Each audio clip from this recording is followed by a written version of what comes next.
So guys, we're back at Malatapai. We're just gonna do one quick light dive, me and Alex and Phil. Yeah, it's gonna be my first light dive with a sloot, so it's gonna be pretty cool. I think I got pretty good on it yesterday and the last two dives, last episode. If you missed that, check that out. I think it's gonna look a lot different at night. I hope we find something cool to film. This site is awesome at night as well as day, but even better at night. But we'll see. So it's only 6 right now. I think we're gonna wait till 6:30 or 7 when it's like completely dark underwater, and then yeah, we'll go find some critters.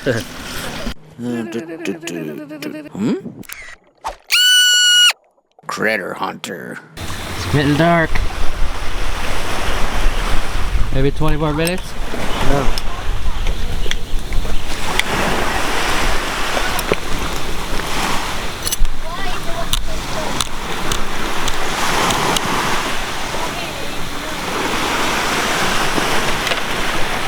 Alright. Are you ready? Yep. I think it's dark enough now. Super dark. So I say we go check those ropes for some Circe luties. Oh dude, I get to play with my sloot in the dark. Oh, it's gonna be perfect. I'm gonna have to get your help if you see me struggling. All you need to do is make sure it's tight enough, and just what my trick is, guys, you start filming your thumb. Before filming critters or get a position, I always test out by filming my thumb. See how far away it is? Put the light in a perfect position, and then focus on the thumb, and then you're good to go. Then you look for critters. Now I'm gonna have to, I've been playing with this camera, now I'm gonna have to go remember what settings play with that one. It's gonna be a little different at night because I don't need to make it so dark. Yeah. It's gonna be awesome. It's gonna be really cool. Really small dot. Alright guys, now I'm excited. See you underwater? Yeah, nighttime, Malatapai, let's go! Edward here is a little scissor crab that has some of the funniest claws on the planet. Just look at those little sticks. I mean, can you imagine walking around with 2 little chopsticks as hands? I mean, those things aren't even scary. But you know what they are? They're hilarious for underwater videographers like me. Now, did you know that there's over 6 million species of crab in the Philippines? If you said yes, well, you're full of because I just made that up. I don't know how many crab species there are in the Philippines. Neither should you unless you're a giant nerd. But I will say that there's a bunch because they're everywhere. Now, Edward here is an excellent blackjack dealer, but he's also excellent at poker playing himself. The reason being, he has no eyelids and no emotions. You can't read him. He's got a perfect poker face. And, well, maybe people are scared that he might stab him with his little toothpicks if they win. His neighbor prefers not to be stabbed by toothpicks because his neighbor's cousin ended up as a shrimp kebab, and it still gives him nightmares. Now, shrimp kebabs are pretty common, but so are these shrimp on sea anemones under the sea when I'm scuba diving. And another common thing is this weird little sea anemone that pops up at night. You never see him during the day. This is Bob, the Bobtail Squid, and he's already buried. I like to film them when they first start burying themselves because it's funny. But I guess today, it'll just have to suffice to look at his eyeball. Now, I wasn't looking for Beatrice, but it looks like she found me. You guys remember Beatrice from the last 2 episodes? She's been stalking me, guys. Ever since I told you she was a go-go dancer with nice hair, yeah, I can't get away. This guy would love to get away. He's no stalker. He's more of an introvert. This is Fred, the filefish, and Fred just graduated the 3rd grade, and it only took him 3 years to do it. Now, Fred, he has big dreams.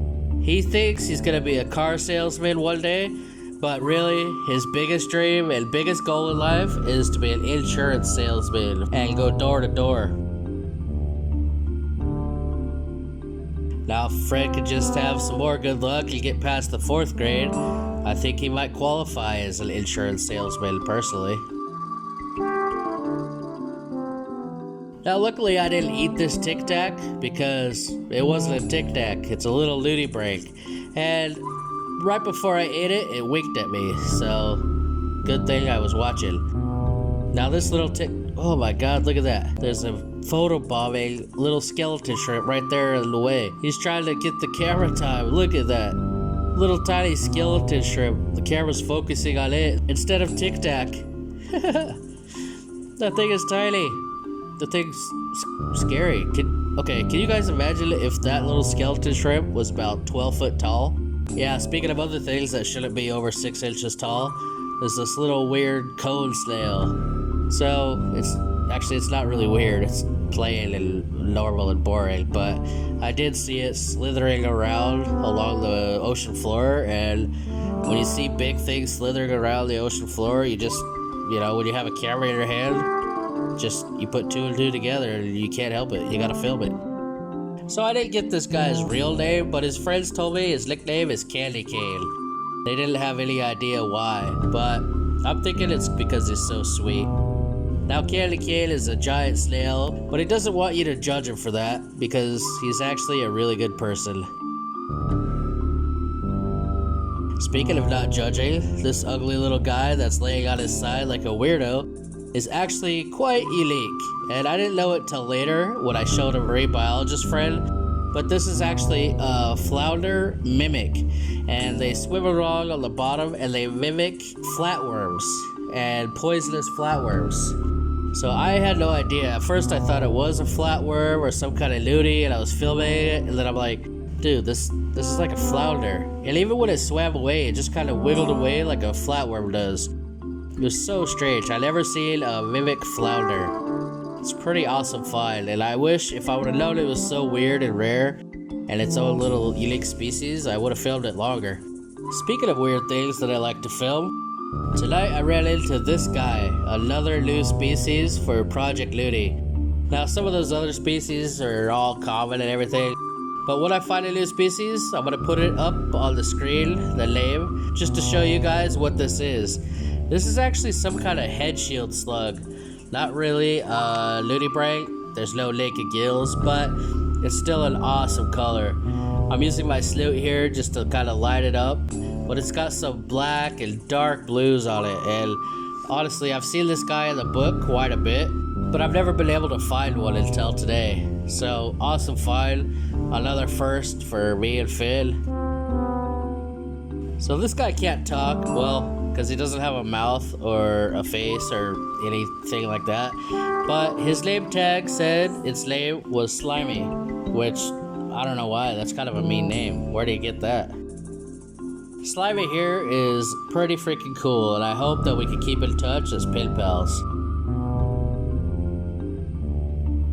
Speaking of pretty cool best friends, future pen pals, check out this robust ghost pipefish. Yeah, that is not a piece of dead grass floating in the water, although he would really like you to think so, especially if you're there to eat robust ghost pipefish. Now, this guy with the awesome camouflage is actually a freaking fish. So in other words, yes, that piece of grass did just wink at you. He could also stick his tongue at you, flip you the bird, and a lot of other things that I can't say on YouTube. But that being said, he's actually a really nice guy, and I'm really glad I found him just floating around in the dark. Now, not far off from that guy, I met Jason Statham, the porcelain crab. Now, I wonder where he got that name because I haven't seen a movie theater or a TV anywhere around here, but apparently his parents liked Jason Statham. Now, you know what? After thinking about it further, I got to thinking, how do crabs name their children? And then I remembered that crabs have like 1,000 children at once, and it's probably pretty hard to think of cool names. So my guess is his mom and dad just sat down and they got out a list of their favorite movies, and they just started pointing and said, you're Jackie Chan, you're Jet Li, you're Jason Statham, you're Barbara Walters. And that's how they named their children. You know, this is not scientific fact, it's just a very smart hypothesis, but Anyways, Jason Statham is a pretty cool porcelain crab. Now, you might not get an autograph from this Jason Statham that is worth anything, but you will get some lessons in how to eat dirt and then spit it back out, because that's what he's good at. Now, this guy also lives under this weird freaking anemone, but it's a weird relationship, because as I was sitting there watching Jason, the anemone kept grabbing him and he would have to fight to get it off. But he was so scared of predators that he would run back under there and, you know, start the process all over again. He'd have to fight to get it off, he'd get stuck, and he'd have to punch him with his claws. And then he'd be freed, but then he'd get stuck again when he'd run back in. He's a weird little dude, honestly.